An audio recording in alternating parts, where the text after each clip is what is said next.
सिर्फ एक सवाल जो सारे नए सेलर के मन में ज़रूर आता है कि वो अपना ई-कॉमर्स का बिज़नेस किस प्लेटफ़ॉर्म से स्टार्ट करें ताकि उनको ज़्यादा नुकसान ना हो और उनका ऑर्डर भी बढ़े, उनका बिज़नेस ग्रोथ हो, ठीक है? उनके पास सारी चीज़ें हैं, प्रोडक्ट है, डॉक्यूमेंट्स है, जगह है, इक्विपमेंट है, सब चीज़ें हैं, लेकिन उनके मन में ये बहुत बड़ा सवाल रहता है। और साथ में मैं आपको बताऊँगा कि अमेज़न, मीशो या फ्लिपकार्ट के बिज़नेस मॉडल कैसे वर्क करते हैं, इनके की फैक्टर क्या हैं, इनके रिटर्न्स कितने हैं, इनमें किसमें ज़्यादा प्रॉफ़िट हो सकता है, किसमें कम प्रॉफ़िट होगा, किसमें रिटर्न ज़्यादा होगा, किसमें कम होगा, ये सारी चीज़ें इसमें कवर होंगी। तो इस वीडियो को आप एंड तक देखना। मैं पूरी कोशिश करूँगा कि आपको सिंपल तरीके से बताया जाए ताकि आपका सारा डाउट क्लियर हो जाए और एक भी डाउट आपके मन में ना रहे, ताकि ईज़िली आप अपना ई-कॉमर्स का काम स्टार्ट कर सकें। ठीक है? तो वेलकम टू माय चैनल जिसका नाम है सेलर नी।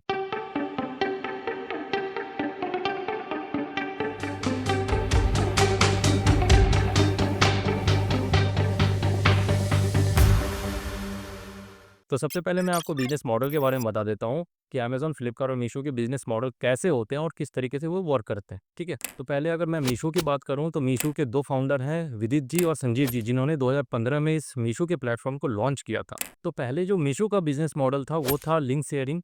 मतलब आपको सोशल मीडिया पे लिंक इसका शेयर करना पड़ता था, उसके बाद ये सेल आउट होता था। मतलब घर में, रिश्तेदार में, आस-पड़ोस में आप सोशल मीडिया पे आप शेयर कर सकते हो उस लिंक को और वहाँ से कुछ परचेज़िंग का मतलब ऑर्डर आते थे।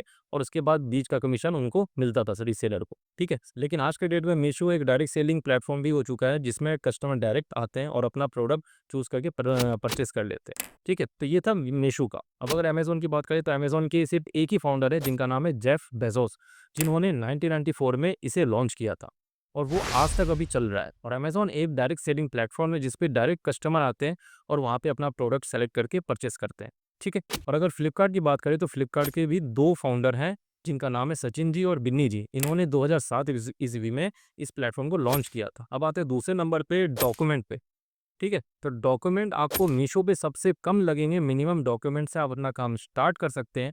लेकिन आप अगर अमेज़न, फ्लिपकार्ट की बात करें तो उसपे आपको डॉक्यूमेंट ज़्यादा लगेंगे। अब कौन-कौन से डॉक्यूमेंट लगेंगे इसका सेपरेट वीडियो मैंने ऑलरेडी बना रखा है, मैं डिस्क्रिप्शन के लिंक में डाल दूँगा। आप उस वीडियो को भी देख सकते हैं कि कौन-कौन से डॉक्यूमेंट रिक्वायर्ड है, ठीक है? ताकि आपका वो भी डाउट क्लियर हो जाए। तो डॉक्यूमेंट का भी क्लियर हो गया, मतलब मीशो पे कम लगेगा और अमेज़न और फ्लिपकार्ट पे ज़्यादा लगेगा। तो अगला जो पॉइंट है वो है आपका ऑर्डर। तो ऑर्डर किस प्लेटफ़ॉर्म पे ज़्यादा आता है, किस पे कम आता है? तो सबसे पहले मैं ये बता दूँ कि ऑर्डर आना कई सारी चीज़ों पे डिपेंड करता है, कैटेगरी पे डिपेंड करता है, कई सारी क्राइटेरिया होती है। ये धीरे-धीरे आपको समझ में आएगा। तो अगर मैं शॉर्ट में बताऊँ तो मीशो पे थोड़ा ज़्यादा आते हैं कंपेयर टू अमेज़न और फ्लिपकार्ट। अब इसका क्या रीज़न है, ये ऐसा क्यों होता है, ये धीरे-धीरे मैं आपको अभी समझाऊँगा। वीडियो को एंड तक देखें ताकि आपका ये भी डाउट क्लियर हो जाए। बीच में आप छोड़ोगे फिर आधा-अधूरा ज्ञान लेके आप जाओगे और फिर आपको कई सारी दिक्कतें आगे समझ में नहीं आएँगी। तो अगला जो पॉइंट है आपका वो है एल्गोरिदम, मतलब सर्च एल्गोरिदम कैसे वर्क करता है। मीशो का कैसा है, उन दोनों कैसा है। तो देखिए मीशो का जो एल्गोरिदम वर्क करता है वो आपका वर्क करता है ज़्यादातर आपके प्राइस पे। अगर प्राइस आपका सबसे ज़्यादा लो है तो आपके चांसेस हैं ज़्यादा से ज़्यादा ऑर्डर्स आने के। इसलिए मैंने बोला था मीशो पे थोड़ा ऑर्डर ज़्यादा आते हैं। मतलब इसमें प्राइस का कॉम्पिटिशन ही ज़्यादा मैटर करता है, ठीक है? लेकिन अगर मैं अमेज़न, फ्लिपकार्ट की बात करूँ तो अमेज़न और फ्लिपकार्ट में क्वालिटी मैटर करता है। प्राइस भी है लेकिन प्राइस बाद में है, पहले क्वालिटी मैटर करता है। अब अमेज़न या फ्लिपकार्ट का अगर जो एल्गोरिदम है, वो देखो प्राइस को लेके इतना ज़्यादा वो नहीं है, प्राइस तो देखो कॉम्पिटिटिव होना ही चाहिए, लेकिन साथ में वो क्वालिटी मैटर करता है। अगर क्वालिटी आपका हाई है, तो आपके ऑर्डर्स उस पे भी अच्छे खासे ठीक-ठाक ग्रो करेंगे, ठीक है? लेकिन आप सोचोगे उसमें ही मैं अगर रेट डाउन कर दूँ और तब मेरे ऑर्डर आएँगे तो ऐसा पॉसिबल नहीं है। आप करके देख लेना, ठीक है? आप सबसे ज़्यादा रेट सस्ता करके देख लेना अमेज़न पे, फ्लिपकार्ट पे और फिर ट्राई करके देख लेना कि उस पे ऑर्डर आते हैं या नहीं आएँगे। हो सकता है 10 में से 1 का ऑर्डर आ जाए, एक प्रोडक्ट मतलब एक एसक्यू का ऑर्डर आ जाए, लेकिन ना 9 एसक्यू ऐसे होंगे जिसकी ऑर्डर नहीं आई। कारण क्योंकि आपके 9 ऑर्डर का जो क्वालिटी है, वो आपका लो है। तो इसका मतलब क्या हुआ कि मीशो पे जो है ऑर्डर भी हाई है, लेकिन प्राइस लो है और प्राइस लो है इसलिए उनका ऑर्डर हाई है। सिंपल सा लॉजिक है, ठीक है? और साथ में अमेज़न और फ्लिपकार्ट की बात करें तो उनमें प्राइस मीडियम रेंज पे है, हायर भी है, मीडियम में भी है, लेकिन उसमें क्वालिटी सबसे ज़्यादा मैटर करता है, ठीक है? तो इस चीज़ को आपको ध्यान रखना है, ठीक है? क्लियर? अब आते हैं अगले पॉइंट पे जो कि है रिटर्न। तो मीशो पे जो है कस्टमर रिटर्न ज़्यादा है क्योंकि उसमें ऑब्वियस सी बात है ऑर्डर भी ज़्यादा है, अभी जस्ट मैंने बताया, ठीक है? तो कस्टमर रिटर्न भी उतने ही ज़्यादा ही है। लेकिन अगर अमेज़न और फ्लिपकार्ट की बात करें तो अमेज़न और फ्लिपकार्ट में कस्टमर रिटर्न बहुत ही कम है, ठीक है? और इसका रीज़न मैंने बता दिया आपको जस्ट अभी कि उस वो क्वालिटी मैटर करता है उसपे। क्वालिटी अगर आप बेहतर भेजोगे और एक कॉम्पिटिटिव प्राइस में भेजोगे तो ज़्यादा चांसेस है कि आपके वो प्रोडक्ट रिटर्न ना आए, ठीक है? इसके बाद आते हैं अगले पॉइंट पे जो कि है सब्सक्रिप्शन मॉडल। अब मीशो पे कोई भी सब्सक्रिप्शन मॉडल नहीं है, लेकिन फ्लिपकार्ट और अमेज़न की बात करें तो उसपे सब्सक्रिप्शन मॉडल है। और ये सभी को पता है कि कस्टमर के लिए अमेज़न है तो अमेज़न प्राइम का सब्सक्रिप्शन मॉडल है और फ्लिपकार्ट की बात करें तो फ्लिपकार्ट प्लस अवेलेबल है, ठीक है? जहाँ पे उनमें उनको कई सारी सुविधा दी जाती है, जैसे फ्री शिपिंग हो गया, फास्ट डिलीवरी हो गया, वीडियो हो गया, ऑडियो हो गया, मल्टीपल्स फीचर के मतलब मल्टीपल सुविधा दी जाती है, ठीक है? लेकिन अगर मीशो के बारे में बात करें तो मीशो पे कस्टमर्स के लिए अभी कोई भी सब्सक्रिप्शन मॉडल जैसा कोई भी अभी फ़िलहाल नहीं अवेलेबल है। अब अगला जो पॉइंट है वो है आपको सेल ग्रोथ से रिलेटेड फीचर के बारे में। तो मीशो की अगर बात करें तो मीशो में कई सारे फीचर अवेलेबल हैं, जो कि सबसे पहला और इम्पोर्टेंट है एडवर्टाइज़िंग। तो एडवर्टाइज़िंग अगर आप मीशो पे लगाते हो तो जितना ज़्यादा ऐड एक्सपेंड करोगे उतना ज़्यादा आपके सेल ग्रो होंगे। ये कॉमन सी बात है और ये फैक्ट है। मतलब आपको ऐड में पैसा लगाते ही रहना पड़ेगा अगर आपको सेल बूस्ट अप चाहिए तो, ठीक है? तो इस पे मैं एक अलग वीडियो बनाऊँगा जिस पे सारी डिटेल्स के एडवर्टाइज़िंग से रिलेटेड मैं बात करूँगा वहाँ पे कि किस तरीके से कब लगाने चाहिए, कब नहीं लगाने चाहिए, वो सारी चीज़ें उस वीडियो में कवर होंगी। इसके बाद अगर बात करें अदर फीचर के बारे में, तो अदर फीचर है आपको mega sale, blockbuster sale, first Sunday महासेल। इसमें रैंडमली हर महीने, हर वीक कुछ ना कुछ सेल आता रहता है। स्मार्ट कॉइन प्रोग्राम, आप daily deal, 1 hour deal, influencer marketing, आपका return assurance program, flash event, कई सारी चीज़ें हैं जो जिसके थ्रू आप अपने सेल को ग्रो कर सकते हो। लेकिन ध्यान रहे इन सारी चीज़ों में एनरोलमेंट करने से पहले आपको कैलकुलेशन सही तरीके से करना चाहिए ताकि आपको नुकसान ना हो, ठीक है? क्योंकि इनमें कई बार आपके पास फ़ोन इतने आएँगे कि इसमें इनरोल कर लो सर, इसमें इनरोल कर लो सर, आपको इतना परसेंट डिस्काउंट देना होगा, आपके सेल ग्रो हो जाएँगे, 1 दिन का सेल है, 1 घंटे का सेल है, आप कन्फ्यूज़ हो जाओगे। आप लालच में पड़ जाओगे कई बार। आपको लगेगा कि ऑर्डर बहुत ज़्यादा हो जाएगा, मेरी विज़िबिलिटी बढ़ेगी। तो आप इन चक्करों में मत पड़ना। इसके लिए मैं स्पेशली वीडियो मैंने ऑलरेडी बना रखा है कि कैलकुलेशन आपको किस तरीके से किसमें एनरोल करना चाहिए, कैसे कैलकुलेशन करना चाहिए। आपको मैं उस वीडियो का भी लिंक डिस्क्रिप्शन में दे दूँगा, आप उस वीडियो को भी देख सकते हो। ठीक है? इसके बाद अगर मैं अमेज़न और फ्लिपकार्ट की बात करें तो उसपे ज़्यादा इतना लंबा-चौड़ा कन्फ्यूज़न खिचड़ी जैसा माहौल नहीं रहता। उसमें सिंपल सा फंडा है, एक एडवर्टाइज़िंग का पैनल दिया हुआ है, एक आपका डील और प्रमोशन का दिया हुआ है और सब्सक्रिप्शन का दिया हुआ है।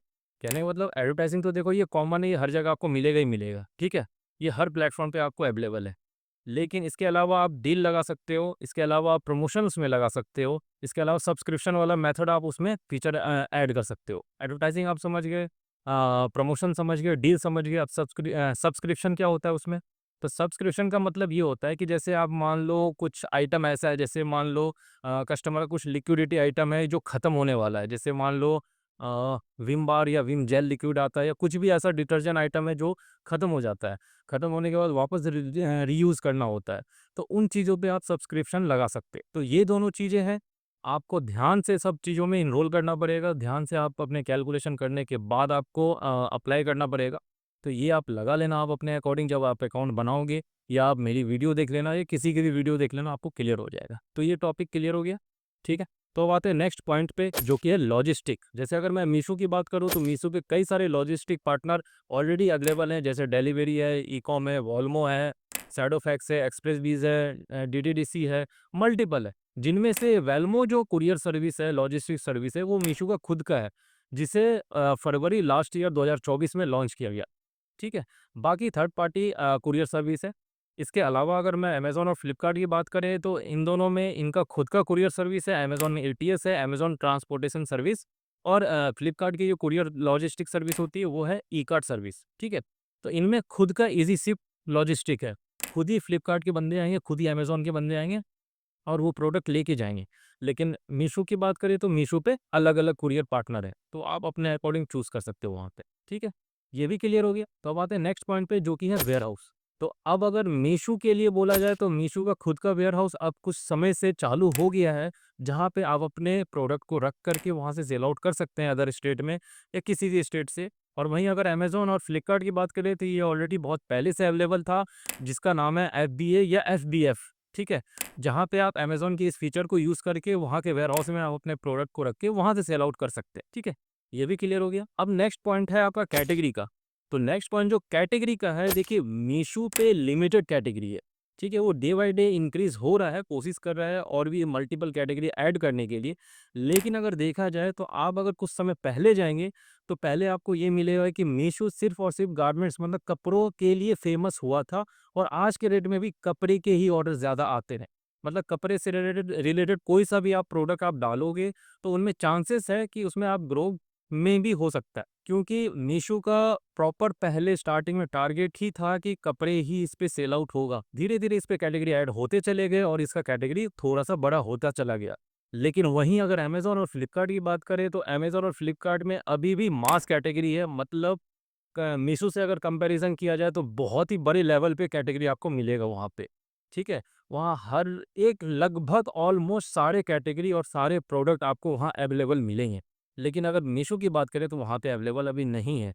अब धीरे-धीरे ग्रो कर रहा है, आगे चल के कितना ग्रो करेगा ये अभी किसी को नहीं पता, ठीक है? तो अब जो अगला पॉइंट है वो है आपका सेलर सपोर्ट का पॉइंट, जो कि देखा जाए तो बहुत ही इम्पोर्टेंट पॉइंट होता है क्योंकि नए जितने भी ई-कॉमर्स सेलर आते हैं, उन्हें बहुत सारा इश्यू होता है स्टार्टिंग पीरियड में जिसमें सेलर सपोर्ट वो लेना चाहते हैं, जिनमें कई बार वो फेल हो जाते हैं या समझ नहीं पाते या उनका डाउट क्लियर नहीं हो पाता या उनको उस प्रॉब्लम का सॉर्ट आउट होता ही नहीं है। तो उस कारण से उनको कई बार नुकसान झेलना पड़ता है, ठीक है? तो मीशो की अगर बात करें तो मीशो का जो सेलर सपोर्ट सिस्टम है वो बहुत ही ज़्यादा वीक है। पहले बहुत ज़्यादा था, थोड़ा-सा इम्प्रूवमेंट हुआ है लेकिन अभी भी उस लेवल का नहीं हुआ है जितना होना चाहिए था। क्योंकि मीशो का सिंपल सा अभी भी मैं देख रहा हूँ कि मीशो का सिंपली टारगेट होता है सिर्फ़ सेल में एनरोल करना, डील लगाना, एडवर्टाइज़िंग लगाना, ये सेल में एनरोल करो, ये प्रोग्राम आया, नया प्रोग्राम कुछ लॉन्च कर देते तो उसमें एनरोलमेंट कराना पड़ता है, कर लो, फ़ोन बार-बार किया जाता है। लेकिन सेलर का जो यहाँ पे प्रॉब्लम होता है, कई बार उसका सॉल्यूशन नहीं देता है मीशो। तो इसीलिए सेलर सपोर्ट का जो सिस्टम है, वो मीशो में बहुत ज़्यादा बोला जाएगा तो वीक है, ठीक है? लेकिन वहीं अगर बात करें अमेज़न और फ्लिपकार्ट की, तो अमेज़न और फ्लिपकार्ट का जो सेलर सपोर्ट सिस्टम है, बहुत ही स्ट्रॉन्ग है। आपको जब भी कोई प्रॉब्लम होगा 99.99% आपका सपोर्ट वहाँ से अवेलेबल हो जाएगा और फास्ट सर्विस होता है वहाँ से, ठीक है?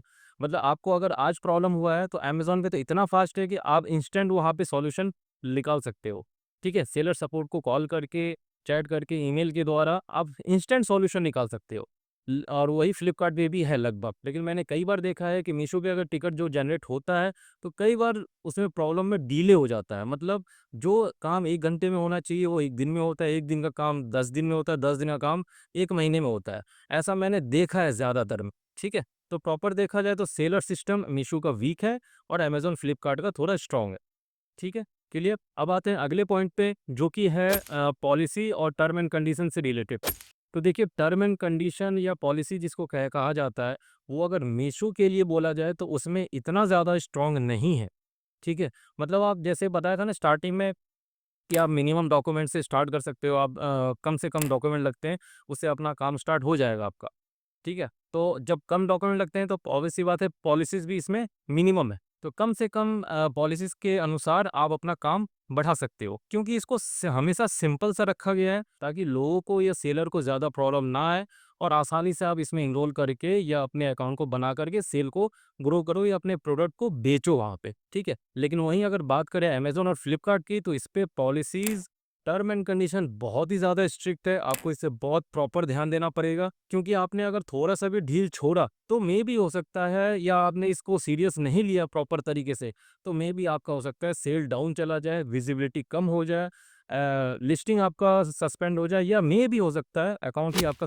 सस्पेंड हो जाए, ठीक है? तो ये पॉसिबिलिटी होती है और होता भी है।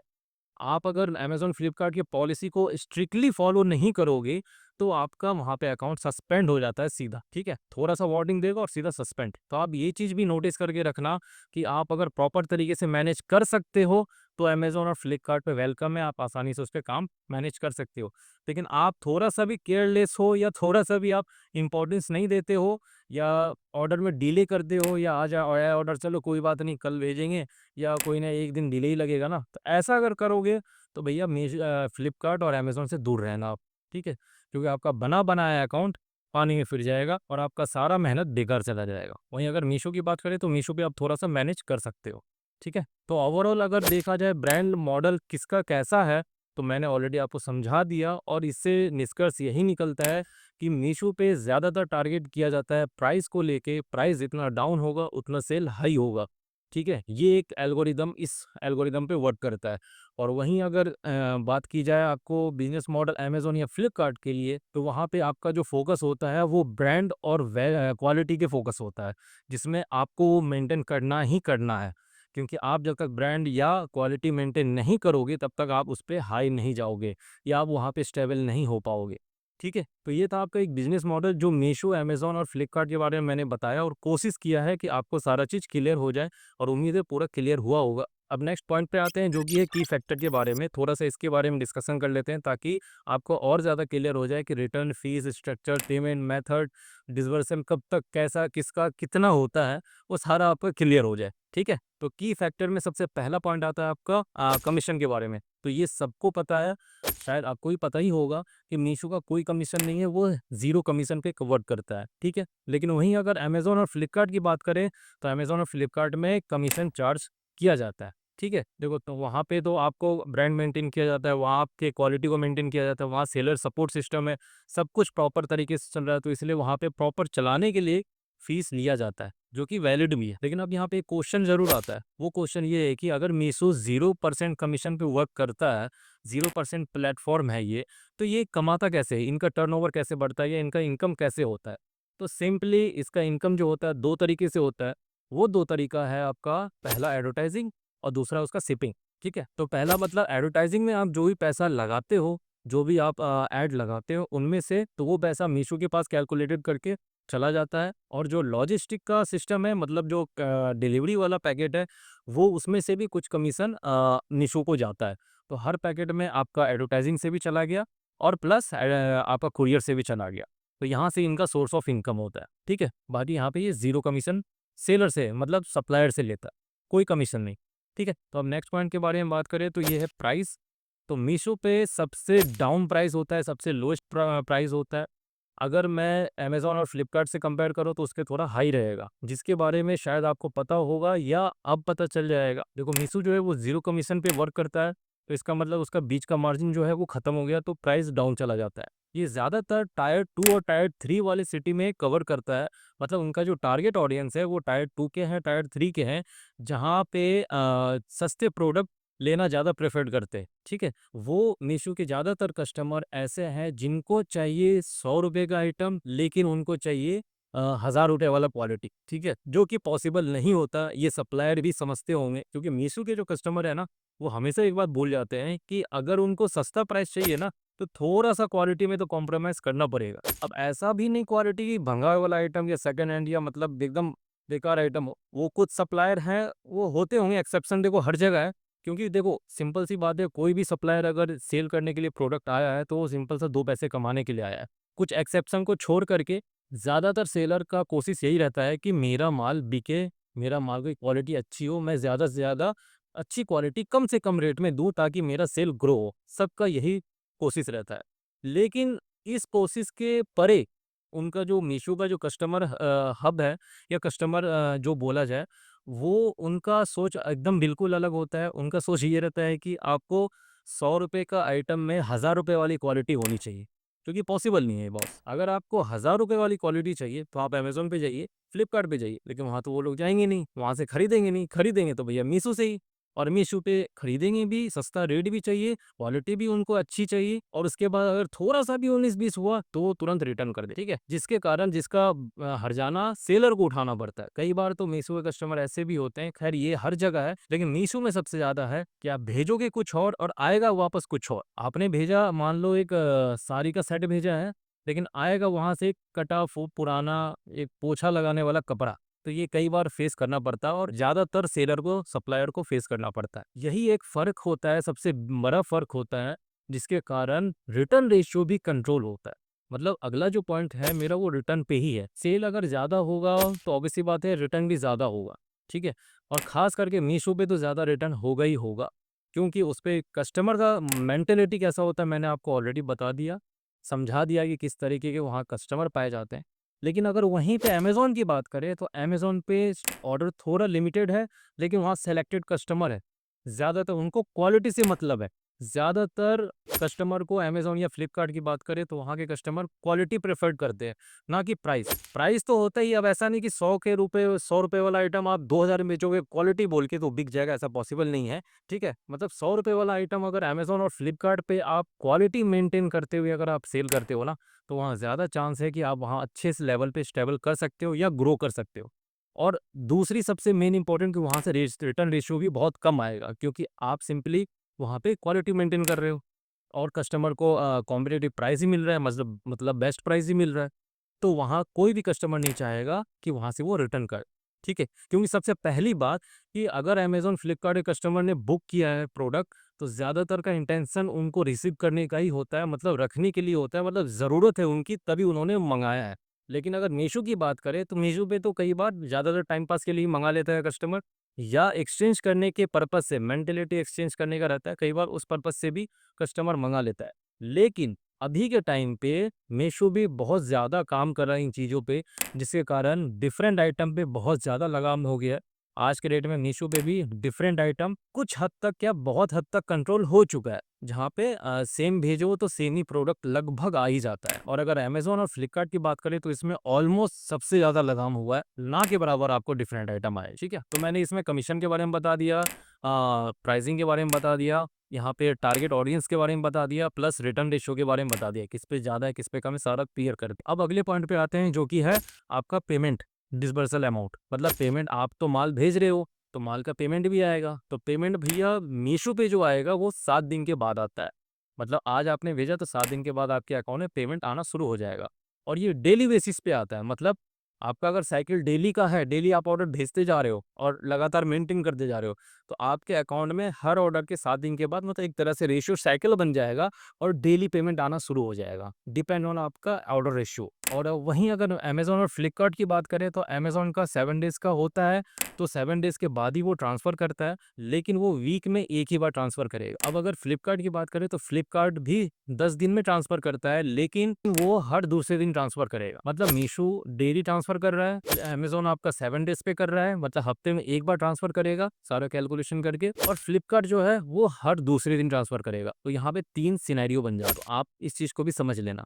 ठीक है? तो यही थे आपके बिज़नेस मॉडल, की फैक्टर और सारे डिफरेंसेस, किसमें फ़ायदा है, किसमें नुकसान है, किस तरीके से कौन-सा चीज़ काम करता है, लगभग मैंने कोशिश करा है समझाने का। तो इसीलिए आपको इस वीडियो के थ्रू अगर कुछ भी समझ में आ गया हो या आपका सारा डाउट क्लियर हो गया हो या जो मैंने समझाने की कोशिश करा है वो क्लियर हो गया हो, तो कृपया इस चैनल को लाइक, शेयर और सब्सक्राइब कर दें, ताकि आपको नेक्स्ट वीडियो डालते ही नोटिफ़िकेशन मिले और मुझे अगले वीडियो डालने का मोटिवेशन मिले। ठीक है? Thank you so much.